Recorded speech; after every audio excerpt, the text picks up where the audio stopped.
My dear students, मैं हूँ मुदिता और आप सभी का स्वागत है मुदिता आईएएस वॉरियर में। क्लास 9 ये आपकी इंग्लिश की वर्कशीट 9 है जो आपको 27 जुलाई को मिलेगी। देखिए बच्चों, कॉम्प्रीहेंशन दिया है जिसे बहुत अच्छे से रीड करना है और इसके बाद इसके जो क्वेश्चंस हैं वो एमसीक्यू टाइप क्वेश्चन है, तो क्वेश्चंस के आंसर हमें देने हैं। तो चलिए रीड करते हैं।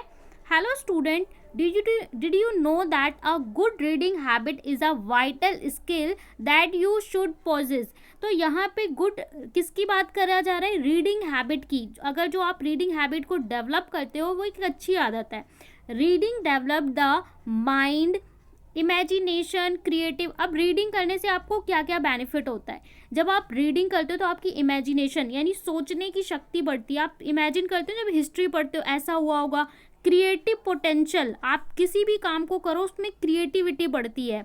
Improve spelling and expand the vocabulary, आपकी वोकैबुलरी इंक्रीज होती है। क्यों? क्योंकि आप रोज नए नए वर्ड सीखते हो। इमोबाइल good reading habit that would enable you to function well in a sphere of life, आप लाइफ में बहुत सारी चीज़ें बहुत ही अच्छे से सीख पाते हो। It is an ability to induce meaning from the written or print work. Habit is something that one does often, usually without. Therefore, reading habit could be described as reading vocationally. देखिए यहाँ पे जैसे आप print निकाल लेते हो या कुछ भी चीज़ को प्रिंट कर लेते हो, वहाँ पे हमारा रीडिंग और राइटिंग चीज़ नहीं हो पाती है, ठीक है। It actually increase individual self confidence.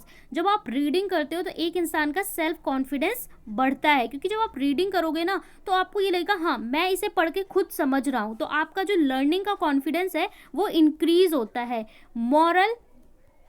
Moral intellectual development, with a good reading habit you can attain success in your academic efforts. आप अपने academic section में भी, academic session यानी कि जो आपका ईयर है, आपका स्टडी ईयर है, उसमें भी आप इम्प्रूवमेंट कर सकते हो अगर आप अपनी रीडिंग स्किल को इम्प्रूव करते हो। रीडिंग ऑल्सो इम्प्रूव अ पर्सन्स वोकैबुलरी, किसी भी इंसान की वोकैबुलरी को अच्छा बनाता है। ओके, स्पेलिंग, राइटिंग स्किल, जब आप पढ़ोगे कुछ लिखोगे, फ्लुएंसी यानी आप बहुत ही एक इन्फ्लुएंस में, जैसे नदी बहती है पानी की तरह, इस तरीके से आप चीज़ों को प्रोनाउंस कर पाओगे।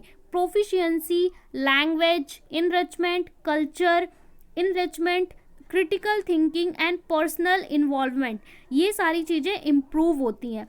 Promoting reading for pleasure is fundamental to empowerment of student to become lifelong reader and to have success other career. देखिए इस तरीके से जब इंसान का फंडामेंटल इम्प्रूवमेंट होता है तो उसके करियर में भी डेवलप होता है, उसका करियर भी डेवलप होता है और ये आपकी लाइफ के लिए लाइफ टाइम हेल्पफुल होता है। Few suggestion strategy to motivate the reading habit include book exhibition. आपके अंदर अगर रीडिंग हैबिट नहीं है ना तो आप उसको डेवलप कर सकते हो। कैसे? बुक एग्जीबिशन में जाके, जहाँ पे बुक एग्जीबिशन लगता है, किताबों का मेला लगता है, वहाँ जा सकते हो। बुक टॉक, बुक के बारे में बात कर सकते हो। स्टोरी वाली बुक्स पढ़ सकते हो। क्रिएटिव एक्टिविटी वाली बुक्स पढ़ सकते हो, उनके बारे में लिख सकते हो, ठीक है। Drama etcetera. Go ahead, grab a book and start reading to share amazing stories and information to your friend. तो आप कैसे स्टार्ट कर सकते हैं? जाइए कोई बुक लीजिए और उसके बारे में पढ़िए और अपने दोस्तों से उसकी स्टोरी शेयर करना स्टार्ट करिए। अब आपको देखिए क्वेश्चन दिए हैं, ये जो आपको क्वेश्चन दिए हैं, देखिए 8 क्वेश्चन दिए हैं, ठीक है। और सारे क्वेश्चन आपके कैसे एमसीक्यू टाइप क्वेश्चन है, तो एक एक करके सारे क्वेश्चन हम सॉल्व करेंगे। फर्स्ट क्वेश्चन है, according to the passage a good habit is necessary for the student. Option A reading, दूसरा बोला है लिसनिंग, तीसरा बोला है राइटिंग और चौथा बोला है स्पीकिंग। तो यहाँ पे हम किसकी बात कर रहे हैं? यहाँ पे हम बात कर रहे हैं रीडिंग की कर रहे हैं, तो option A is the correct answer. Second में बोल रहा है reading develop the mind improvement and improve. तो यहाँ पे किस चीज़ को इम्प्रूव करने की बात कर रहे हैं?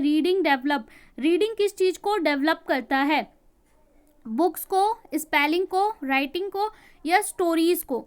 तो यहाँ पे आपका बोल रहा है इमेजिनेशन एंड इम्प्रूव स्पेलिंग। यहाँ पे क्या होगा?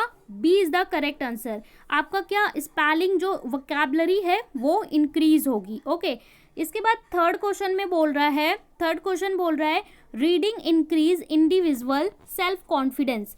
किसी भी इंसान का सेल्फ कॉन्फिडेंस, आप ना कोई आपको पढ़ा के बताते हैं तो आपको लगता है हाँ बहुत आसान है, आप जब खुद से पढ़ते हो तो आपको और ज़्यादा अच्छा लगता है अगर आपको समझ में आ जाता है। तो रीडिंग इंक्रीज सेल्फ कॉन्फिडेंस, आपका सेल्फ कॉन्फिडेंस बढ़ता होगा, आपने भी कभी देखा होगा। Moral and develop dash develop, क्या डेवलप करता है? सो यहाँ पे आपका है इंटेलेक्चुअल, अनकल्टिवेटेड, इग्नोरमेंट और यहाँ बोला है अनइंटेलिजेंट। तो इसका क्या होगा? इसका होगा इंटेलेक्चुअल, यानी ऑप्शन ए, 3 का intellectual, option A is the correct answer. Fourth में बोल रहा है reading is an ability to induce meaning from dash work, कैसे वर्क से? तो फोर्थ का आपका क्या है? Spoken, written, print, both B and C. B क्या है? रिटन और प्रिंट। तो यहाँ पे आपका डी जो होगा वो सही आंसर होगा। क्यों? रिटन और प्रिंट। ठीक है, तो यहाँ पे बोल रहा है reading is ability to induce meaning from written and print. So यहाँ पे आपका ये दोनों ही आंसर सही है, यानी डी आपका सही होगा। क्वेश्चन नंबर 5 में बोल रहा है a person who read to gain information and knowledge is called a dash reader. इसको हम किस तरीके का रीडर बोलते हैं? तो इसका आंसर आपका क्या होगा? वॉर्सियस, यानी option A is the correct answer. ठीक है, ए आपका इसका यहाँ पे सही होगा। 6th में बोल रहा है reading habit improve dash vocabulary, spelling, writing, language enrichment, cultural enrichment, critical thinking, किसकी बढ़ाता है ये? तो छठे का क्वेश्चन क्या होगा? छठे का आंसर बी, पर्सन्स। यहाँ पे क्या आएगा? पर्सन। ठीक है, पर्सन्स, किसी भी इंसान की। 7 में बोल रहा है promoting reading for pleasure fundamental to student becoming, कैसा बनता है? 7 का आपका क्या हो जाएगा? यहाँ पे बोल रहा है लाइफ लॉन्ग, स्कूल, होम, या तो यहाँ पे ऑप्शन ए हो जाएगा लाइफ लॉन्ग, यानी लाइफ टाइम उसको बेनिफिट देगा। 8th है strategy to improve reading habit are dash, book club, story talk hours या बुक एग्जीबिशन। आप कैसे इंप्रूव कर सकते हो? तो लास्ट में बोला है ना कि बुक क्लब्स में जाइए, स्टोरी पढ़िए, बुक एग्जीबिशन। तो यहाँ पे सारे ऑप्शन सही हैं, यानी D, all of the above. Question number 8 के लिए हम देखेंगे तो all of the above. Question number 8 के लिए ऑल ऑफ द अबव, 7 के लिए हमारा 8 था और 6 के लिए हमारा क्या था? बी था। ठीक है, तो ये हमारे थे सारे आंसर। आई होप आपको समझ में आए होंगे। अगर आपको समझ में आता है तो आप चैनल को ज़रूर सब्सक्राइब करें, दोस्तों के साथ शेयर करें, और आपको एग्ज़ाम की तैयारी भी करवाई जाएगी इसी चैनल पे। लास्ट ईयर हमने बच्चों की प्रॉपर तैयारी की थी और बहुत सारे बच्चे अच्छे से टॉप किए हैं क्लास में। तो अगर आप लोग भी इसी तरीके से इम्प्रूव करना चाहते हैं तो चैनल को ज़रूर सब्सक्राइब करें।